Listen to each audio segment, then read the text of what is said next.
Hi friends, welcome back to my channel. Uttara Kannada ಜಿಲ್ಲೆಯಲ್ಲಿ ಖಾಲಿ ಇರುವಂತಹ ಟೈಪಿಸ್ಟ್ ಹುದ್ದೆಗಳಿಗೆ ಎಕ್ಸಾಮನ್ನು ಕಂಡಕ್ಟ್ ಮಾಡಲಾಗಿತ್ತು. ಅದಾದ ನಂತರ ಈಗ ಸಂದರ್ಶನದ ಲೀಸ್ಟನ್ನು ಬಿಟ್ಟಿದ್ದಾರೆ. ಯಾವ ಯಾವ ಅಭ್ಯರ್ಥಿಗಳು ಎಲಿಜಿಬಲ್ ಆಗಿದ್ದಾರೆ ಅಂತಂದೇಳಿ ನೋಡ್ತಾ ಹೋಗೋಣ. ಎಲ್ಲೂ ಕೂಡ ವಿಡಿಯೋವನ್ನು ಸ್ಕಿಪ್ ಮಾಡಬೇಡಿ, ಕಂಪ್ಲೀಟಾಗಿ ನೋಡಿ. ಇನ್ನೂ ಕೂಡ ಯಾರೆಲ್ಲ ನನ್ನ ಚಾನಲನ್ನು ಸಬ್ಸ್ಕ್ರೈಬ್ ಆಗದ ವಿಡಿಯೋವನ್ನು ನೋಡ್ತಾ ಇದ್ದರೆ ಪ್ಲೀಸ್ ಸಬ್ಸ್ಕ್ರೈಬ್ ಆಗಿ.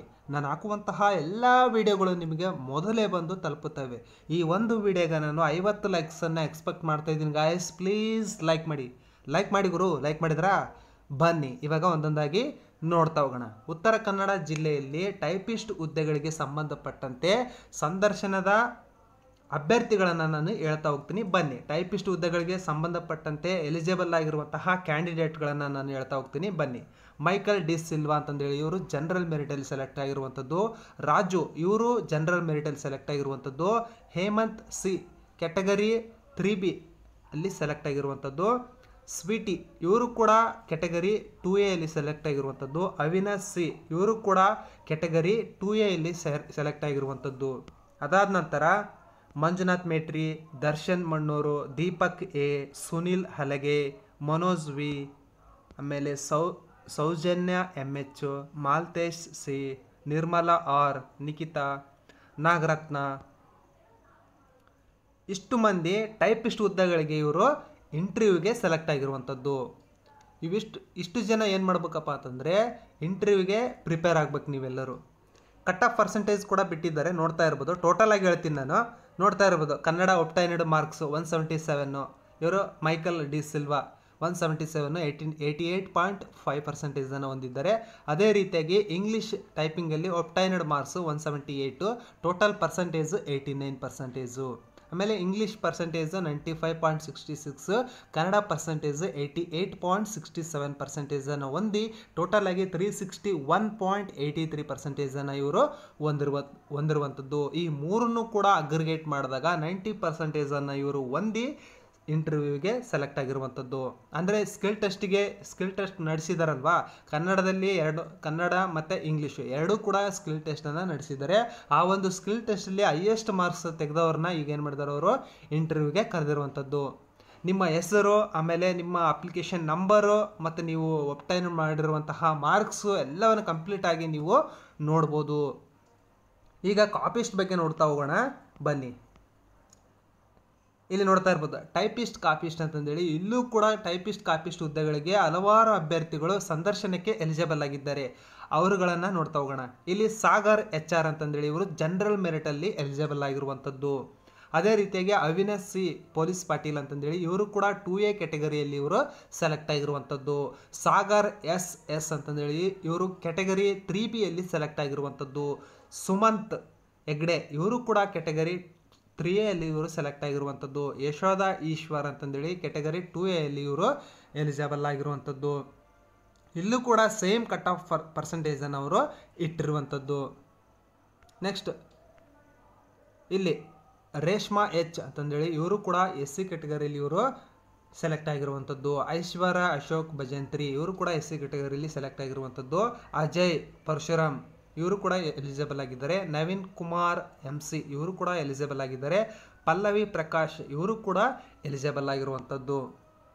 ಅದಾದ ನಂತರ ನೋಡ್ತಾ ಇರ್ಬೋದು ಇಲ್ಲಿ ಸೌಜನ್ಯ MH, ಮಾಲ್ತೇಶ್ ಸಿ, ಆಮೇಲೆ ನಿರ್ಮಲಾ ಆರ್, ಬಸ್ಸು, ಆಮೇಲೆ ಶ್ರೀಕಾಂತ್ ಈ ರೀತಿಯಾಗಿ ಸೆಲೆಕ್ಟ್ ಆಗಿರುವಂಥದ್ದು. ಟೈಪಿಸ್ಟು ಮತ್ತು ಟೈಪಿಸ್ಟ್ ಕಾಪಿಸ್ಟ್ ಅಂತಂದೇಳಿ ಎರಡು ತರಹದ ಹುದ್ದೆಗಳಿಗೆ ಎಲಿಜಿಬಲ್ ಆಗಿರುವಂತಹ ಎಲ್ಲ ಅಭ್ಯರ್ಥಿಗಳು ನೀವೇನು ಮಾಡಬೇಕು, ಸಂದರ್ಶನಕ್ಕೆ ನೀವು ಪ್ರಿಪೇರ್ ಆಗಬೇಕು. ಸಂದರ್ಶನದಲ್ಲಿ ಏನೇನಿರುತ್ತೆ ಏನೇನಿರಲ್ಲ ಅಂತಂದೇಳಿ ಹೇಳ್ತಾ ಹೋಗ್ತೀನಿ. ಬನ್ನಿ. ಸಂದರ್ಶನದಲ್ಲಿ ನೀವು ಡ್ರೆಸ್ಸಿಂಗ್ ಸೆನ್ಸನ್ನು ಹೊಂದಿರಬೇಕಾಗುತ್ತೆ. ಯಾವ ರೀತಿಯಾಗಿ ನೀವು ಡ್ರೆಸ್ಸನ್ನು ಹಾಕ್ಕೊಂಡು ಹೋಗಬೇಕು ಅನ್ನೋದನ್ನು ನೀವು ಗಮನದಲ್ಲಿ ಇಟ್ಕೊಂಡು ಹೋಗಿರಬೇಕಾಗುತ್ತೆ. ನೀಟಾಗಿ ಡ್ರೆಸ್ಸನ್ನು ಹಾಕ್ಕೊಂಡು ಹೋಗ್ಬೇಕಾಗುತ್ತೆ. ಅದಾದ ನಂತರ ನಿಮ್ಮ ಬಿಹೇವಿಯರನ್ನು ನೋಡ್ತಾ ಹೋಗ್ತಾರೆ. ನೀವು ಯಾವ ರೀತಿಯಾಗಿ ಕೂತ್ಕೊಳ್ಳೋದು, ನಿಂತ್ಕೊಳ್ಳೋದು, ಮಾತನಾಡೋದು, ನಿಮ್ಮ ಶೈಲಿ ಅದನ್ನೆಲ್ಲನೂ ಕೂಡ ಅವ್ರು ಏನು ಮಾಡ್ತಾರೆ, ಚೆಕ್ ಮಾಡ್ತಾ ಹೋಗ್ತಾರೆ. ಮತ್ತು ನೀವು ಈಗ ಮಾತಾಡ್ತಿರಲ್ಲ ಕನ್ನಡದಲ್ಲಿ, ಅವ್ರ ಜೊತೆ ಯಾವ ರೀತಿಯಾಗಿ ಮಾತಾಡ್ತೀರ ಅನ್ನೋದನ್ನು ಕೂಡ ನೋಡ್ತಾರೆ. ಸರಳವಾಗಿ ಮತ್ತು ಸ್ಪಷ್ಟವಾಗಿ ನೀವು ಮಾತನಾಡಬೇಕಾಗುತ್ತೆ. ಅವ್ರು ಕೇಳಿರುವಂತಹ ಪ್ರಶ್ನೆಗಳಿಗೆ ಸರಿಯಾದ ಉತ್ತರವನ್ನು ನೀವು ನೀಡಬೇಕಾಗುತ್ತೆ. ಅನಗತ್ಯ ಉತ್ತರವನ್ನು ನೀವು ನೀಡೋದಕ್ಕೆ ಹೋಗಬೇಡಿ. ಅವ್ರು ಎಷ್ಟು ಕೇಳಿರ್ತಾರೆ ಅಷ್ಟಕ್ಕೆ ಮಾತ್ರ ನೀವು ಉತ್ತರವನ್ನು ನೀಡಬೇಕಾಗುತ್ತೆ. ಮತ್ತು ಫ್ಯಾಮಿಲಿ ಬ್ಯಾಕ್ಗ್ರೌಂಡ್ ಬಗ್ಗೆ ಕೇಳ್ತಾ ಹೋಗ್ತಾರೆ. ನಿಮ್ಮ ಫ್ಯಾಮಿಲಿ ಎಷ್ಟು ಜನ ಇದ್ದಾರೆ, ಏನೇನು ಮಾಡ್ತಾರೆ ಅಂತಂದೇಳಿ ಕೇಳ್ತಾ ಹೋಗ್ತಾರೆ. ಅದನ್ನು ನೀವು ಕ್ಲಿಯರಾಗಿ ಹೇಳ್ಬೇಕಾಗುತ್ತೆ. ತಪ್ಪು ಮಾಹಿತಿಯನ್ನು ನೀವು ಸಲ್ಲಿಸೋಕೆ ಹೋಗಬೇಡಿ, ಅದರಿಂದ ನೀವು ರಿಜೆಕ್ಟ್ ಆಗುವ ಸಂದರ್ಭ ಇರುತ್ತೆ. ಆದ್ದರಿಂದ ಸರಿಯಾದ ಮಾಹಿತಿಯನ್ನು ನೀವು ನೀಡಬೇಕಾಗುತ್ತೆ. ಅದಾದ ನಂತರ ಕರೆಂಟ್ ಅಫೇರ್ಸ್ ಬಗ್ಗೆ ಕೇಳುವಂಥದ್ದು. ಕರೆಂಟ್ ಅಫೇರ್ಸ್ ರೀಸೆಂಟಾಗಿ ಏನಾದರೂ ಘಟನೆಗಳು ನಡೆದಿದ್ದರೆ ಅದರ ಬಗ್ಗೆ ಅವ್ರು ಏನು ಮಾಡ್ತಾರೆ, ಕೇಳ್ತಾ ಹೋಗ್ತಾರೆ. ಈಗ ಹೈಕೋರ್ಟ್ ಜಡ್ಜ್ ರೀಸೆಂಟಾಗಿ ಚೇಂಜ್ ಆಗಿದ್ದಾರೆ, ಅದರ ಬಗ್ಗೆ ಅವರು ಕ್ವಶನ್ಸನ್ನು ಕೇಳ್ತಾ ಹೋಗ್ಬೋದು. ಸುಪ್ರೀಂ ಕೋರ್ಟ್ ಚೀಫ್ ಜಸ್ಟಿಸ್ ಯಾರು ಅಂತಲೂ ಕೂಡ ಕೇಳ್ತಾ ಹೋಗ್ಬೋದು. ಆಮೇಲೆ ಕರೆಂಟ್ ಅಫೇರ್ಸ್ ರೀಸೆಂಟಾಗಿ ಯಾವುದಿರುತ್ತೆ ಅದು ಕೋರ್ಟ್ ರಿಲೇಟೆಡ್ ಇದ್ದರೆ ಅದನ್ನು ಸ್ವಲ್ಪ ಗಮನದಲ್ಲಿಟ್ಕೊಳ್ಳಿ. ಕೋರ್ಟ್ ರಿಲೇಟೆಡ್ ಯಾವುದಾದ್ರೂ ಕರೆಂಟ್ ಅಫೇರ್ಸ್ಗಳಿದ್ದರೆ ಅದನ್ನು ನೀವು ಚೆನ್ನಾಗಿ ಓದ್ಕೊಂಡು ಹೋಗಿ, ಆಯಿತಾ. ಫ್ಯಾಮಿಲಿ ಬ್ಯಾಕ್ಗ್ರೌಂಡ್ ಆಯಿತು, ಡ್ರೆಸ್ಸಿಂಗ್ ಸೆನ್ಸ್ ಆಯಿತು, ಮತ್ತು ನೀವು ಕೋರ್ಟ್ ಒಳಗಡೆ ಹೋಗ್ಬೇಕಾದ್ರೆ ಕೈ ಮುಗಿದುಕೊಂಡು ನೀವು ಒಳಗಡೆ ಹೋಗ್ಬೇಕಾಗುತ್ತೆ. ನೀವು ಕೈ ಮುಗಿದು ಒಳಗಡೆ ಹೋಗೋದ್ರಿಂದ ಅವರಿಗೆ ನಿಮ್ಮಲ್ಲಿ ಒಳ್ಳೆಯ ಇಂಪ್ರೆಷನ್ ಮೂಡುತ್ತೆ. ಒಳ್ಳೆಯ ಸಂಸ್ಕಾರ ಇದೆಯಪ್ಪ ಇವನಿಗೆ ಅಂತಂದೇಳಿ ಅವರು ಅಂದ್ಕೊಳ್ತಾರೆ. ಆದ್ದರಿಂದ ನೀವು ಕೈ ಮುಗಿದುಕೊಂಡು ನೀವು ಒಳಗಡೆ ಹೋಗ್ಬೇಕಾಗುತ್ತೆ. ಆಮೇಲೆ ಅವರು ಹೋದ ತಕ್ಷಣವೇ ನಿಮಗೆ ಕೂತ್ಕೊಳ್ಳಿ ಅಂತ ಹೇಳ್ತಾರೆ. ಕೂತ್ಕೊಳ್ಳಿ ಅಂದಾಗ ತಕ್ಷಣವೇ ನೀವು ಕೂತ್ಕೊಳ್ಳೋಕೆ ಹೋಗ್ಬಾರ್ದು. ಆಮೇಲೆ ಇನ್ನೊಂದು ಸಲ ಹೇಳ್ತಾರೆ ಕೂತ್ಕೊಳ್ಳಿ ಅಂದರೆ ಥ್ಯಾಂಕ್ ಯು ಸರ್ ಅಂತಂದೇಳಿ ನೀವು ಕೈ ಮುಗಿದು ಕುಳಿತುಕೊಳ್ಬೇಕಾಗುತ್ತೆ. ಇಷ್ಟು ಮಾಹಿತಿನ ನೀವು ತಿಳ್ಕೋಬೇಕು, ಇದರಿಂದನೇ ನೀವು ಸೆಲೆಕ್ಟ್ ಆಗುವಂಥದ್ದು. ನಿಮ್ಮ ಮಾರ್ಕ್ಸ್ ನೋಡಿ ಅದನ್ನು ನೋಡಿ ಸೆಲೆಕ್ಟ್ ಮಾಡಲ್ಲ. ಮಾರ್ಕ್ಸ್ನೂ ಇರಬೇಕು, ಅದರ ಜೊತೆಗೆ ನೀವು ಯಾವ ರೀತಿಯಾಗಿ ನಿಮ್ಮ ಬಿಹೇವಿಯರ್ ಇರುತ್ತೆ, ಯಾವ ರೀತಿಯಾಗಿ ನೀವು ಮಾತನಾಡ್ತೀರಿ ಅಂತಂದೇಳಿ ಕೂಡ ನೋಡ್ತಾ ಹೋಗ್ತಾರೆ. ನಿಮ್ಮ ಡಿಸಿಪ್ಲಿನನ್ನು ಕೂಡ ನೋಡ್ತಾ ಹೋಗ್ತಾರೆ, ನಿಮ್ಮ ಡ್ರೆಸ್ಸಿಂಗ್ ಸೆನ್ಸನ್ನು ಕೂಡ ನೋಡ್ತಾ ಹೋಗ್ತಾರೆ. ಆದ್ದರಿಂದ ಎಲ್ಲ ಮಾಹಿತಿಗಳನ್ನು ನೀಟಾಗಿ ಹೋಗೋದಕ್ಕಿಂತ ಮುಂಚಿತವಾಗಿ ಈ ಒಂದು ವಿಡಿಯೋವನ್ನು ನೀವು ನೋಡಿಕೊಂಡು ಇಂಟರ್ವ್ಯೂಗೆ ಹೋಗಿ. Current affairs ನೋಡ್ಕೊಳ್ರಿ.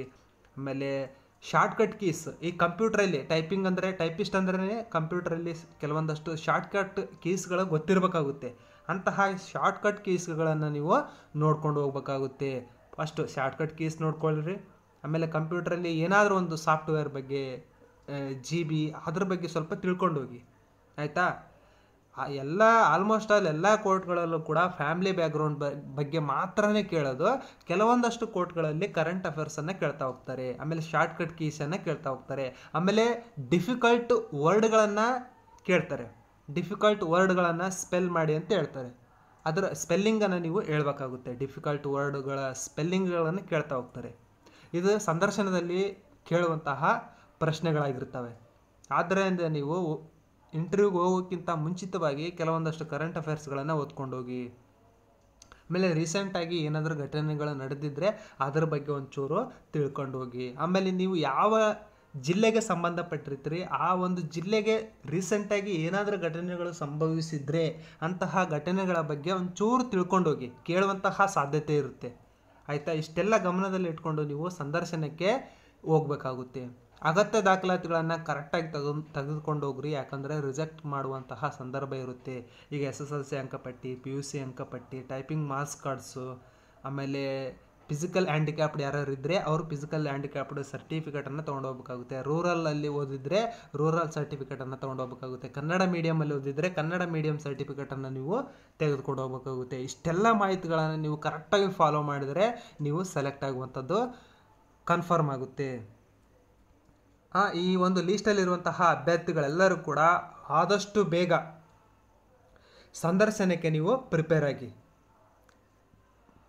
ಹಲವಾರು ಅಭ್ಯರ್ಥಿಗಳು ನಮಗೆ ಕಮೆಂಟ್ ಮಾಡ್ತಾನೆ ಇರ್ತೀರಿ, ಕಾರವಾರದ ಯಾವಾಗ ಬಿಡ್ತಾರೆ ಸರ್ ಟೈಪಿಸ್ಟು ಕಾಫಿಸ್ಟ್ ಅಂತಂದೇಳಿ ಹಲವಾರು ಅಭ್ಯರ್ಥಿಗಳು ಕಮೆಂಟ್ ಮಾಡ್ತಾ ಇದ್ರಿ. ಅವರಿಗೋಸ್ಕರನೇ ಈ ಒಂದು ವಿಡಿಯೋವನ್ನು ಮಾಡಿದ್ದೀನಿ. ಇಲ್ಲಿ ನಿಮಗೆ ಇಂಟರ್ವ್ಯೂ ಲಿಸ್ಟಿಗೆ ಯಾರ್ಯಾರು ಎಲಿಜಿಬಲ್ ಆಗಿದ್ದಾರೆ ಅಂತಂದೇಳಿ ಗೊತ್ತಾಯಿತು. ಆಮೇಲೆ ಇಂಟರ್ವ್ಯೂ ಯಾವ ರೀತಿಯಾಗಿ ನೀವು ಪ್ರಿಪೇರ್ ಆಗಬೇಕು ಅನ್ನೋದು ಕೂಡ ಗೊತ್ತಾಯಿತು. ಇಷ್ಟೆಲ್ಲ ಈ ಒಂದು ವಿಡಿಯೋದಲ್ಲಿದೆ. ಈ ಒಂದು ವಿಡಿಯೋವನ್ನು ನಿಮ್ಮ ಸ್ನೇಹಿತರಿಗೆ ಮತ್ತು ನಿಮ್ಮ ಫ್ಯಾಮಿಲಿಯವರಿಗೆ ಶೇರ್ ಮಾಡಿ, ಲೈಕ್ ಮಾಡಿ, ಹಾಗೆ ಸಬ್ಸ್ಕ್ರೈಬ್ ಆಗೋದನ್ನು ಮಾತ್ರ ಮರಿಬೇಡಿ. ಎಲ್ಲರಿಗೂ ಕೂಡ ಗುಡ್ ಲಕ್. ಹಾಗೆ ಈ ಒಂದು PDF ನಿಮಗೆ ಏನಾದರೂ ಬೇಕಾಗಿತ್ತಪ್ಪ ಅಂತಂದರೆ ಈ ನನ್ನ ವಿಡಿಯೋ ಡಿಸ್ಕ್ರಿಪ್ಷನ್ ಬಾಕ್ಸ್ನಲ್ಲಿ ನನ್ನ ಟೆಲಿಗ್ರಾಮ್ ಚಾನಲ್ ಲಿಂಕ್ ಕೊಟ್ಟಿರ್ತೀನಿ. ಅದನ್ನು ಜಸ್ಟ್ ಕ್ಲಿಕ್ ಮಾಡಿ ನನ್ನ ಟೆಲಿಗ್ರಾಮ್ ಚಾನಲನ್ನು ಜಾಯ್ನ್ ಆಗಿ ಈ ಒಂದು PDF ಅನ್ನು ನೀವು ಡೌನ್ಲೋಡ್ ಮಾಡ್ಕೊಳ್ಳಿ. ಎಲ್ಲರಿಗೂ ಕೂಡ ಗುಡ್ ಲಕ್.